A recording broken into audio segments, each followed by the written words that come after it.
साथियों नमस्कार। Supreme court का सुप्रीम फैसला आ चुका है और इस फैसले में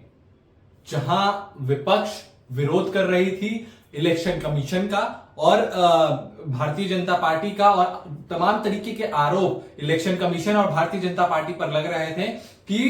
एक गठजोड़ भारतीय जनता पार्टी और इलेक्शन कमीशन का है। जब याचिका गई सुप्रीम कोर्ट में, आज सुनवाई हुई और जिस तरीके की और क्या कुछ सुनवाई हुई और क्या आदेश दिया गया सुप्रीम कोर्ट द्वारा इलेक्शन कमीशन को, बहरहाल पहले तो ये समझना काफी ज्यादा जरूरी हो जाता है कि क्या क्या चुनौतियां दोनों तरफ थी। इलेक्शन कमीशन की तरफ चुनौती ये थी कि जो वोटर लिस्ट का रिवीजन होता है, ठीक विधानसभा से पहले एक ड्राफ्ट तैयार करना होता है और ये जारी करना होता है कि कितने वोटर्स हैं वहां पर और कितने वोटर्स के साथ वहां पर चुनाव होगा। वहीं दूसरी ओर अगर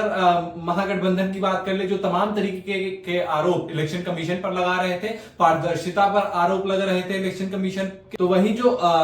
महागठबंधन का जो आरोप था उसमें यह आरोप लगाया जा रहा था कि आधार कार्ड मांगा जा रहा है, जो पहचान पत्र है वो मांगा जा रहा है, जन्म पत्र जो होता है वो मांगा जा रहा है, तमाम तरीके के दस्तावेज मांगे जा रहे हैं। आखिर जो ग्रामीण क्षेत्रों में जो लोग रहते हैं, जो कि बाढ़ प्रभावित क्षेत्रों में रहते हैं, उनका क्या, वो हर साल बाढ़ आता है और गरीब मजदूर तबके के जो लोग हैं उनको दस्तावेज घर पर रख पाना नेक्स्ट टू इम्पॉसिबल हो जाता है, क्योंकि हर वर्ष बाढ़ आती है और बाढ़ में ना जाने कितने दस्तावेज, कितने किताब कॉपियां जो लोगों के रहते हैं वो बह जाते हैं। तो एक निचले स्तर के जो लोग होते हैं, जो लेबर क्लास के जो लोग होते हैं, लेबर लोग होते हैं, मजदूर लोग होते हैं, जो झोपड़ी में रहते हैं, जो एक कच्चे मकान में रहते हैं, तो वो इस देश के नागरिक हैं, उस राज्य के नागरिक हैं, उस राज्य के वोटर हैं। उनके पास आधार कार्ड है, लेकिन माफ कीजिएगा, लेकिन इलेक्शन कमीशन ने आधार कार्ड देने से मना कर दिया था और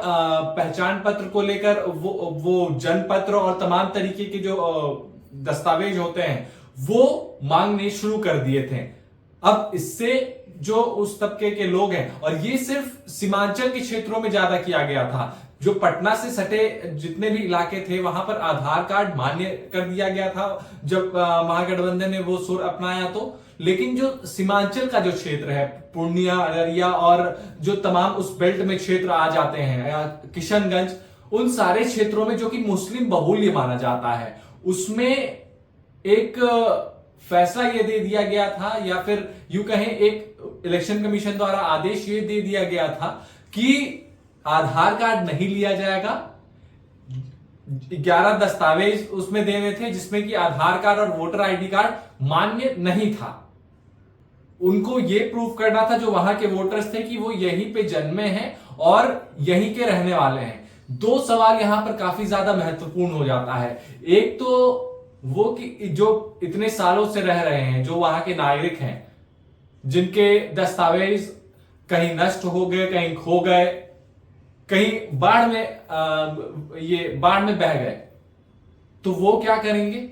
दूसरा सवाल ये कि जो लेबर, जो लोग, जो आम लोग बिहार से बाहर जाते हैं काम करने के लिए, लेकिन है तो वो बिहार के नागरिक,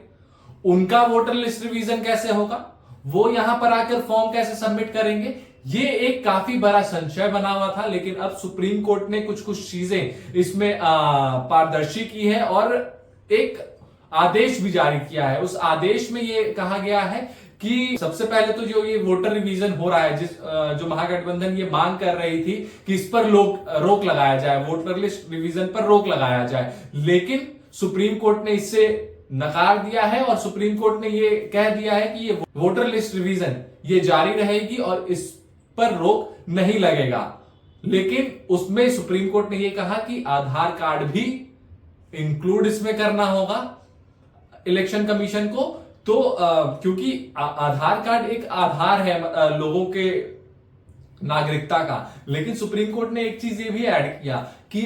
अगर सिर्फ आधार कार्ड से आप पहचान करते हैं तो आधार कार्ड सिर्फ यही पहचान देती है कि आप इस देश के नागरिक हैं, आप ओमशील हैं, आप इस देश के नागरिक हैं, लेकिन ये नहीं बताती कि आपका जन्म कहां हुआ, आपकी कर्मभूमि क्या है, वो नहीं बताता। तो इन सारे बिंदुओं पर सुप्रीम कोर्ट में चर्चा की गई, लेकिन अब अगली जो सुनवाई होनी है वो 28 जुलाई को होनी है। अब उस सुनवाई में क्या कुछ निकल कर आता है, बहरहाल अभी की जो सुनवाई है उसमें सुप्रीम कोर्ट ने रोक लगाने से इनकार कर दिया है। अब महागठबंधन का क्या रुख होता है, जो इस चीज को लेकर प्रदर्शन कर रहे हैं, प्रोटेस्ट कर रहे हैं और लगातार आवाज उठा रहे हैं कि आखिर मुस्लिम वोट या फिर जो पिछड़े जातियों का वोट है, गरीब तबके का जो वोट है, वो कहीं लोगों से छिन ना जाए और जो उनके वोटर्स हैं उनका अधिकार कहीं इस वोटर लिस्ट रिवीजन में उनके अधिकार का हनन ना हो।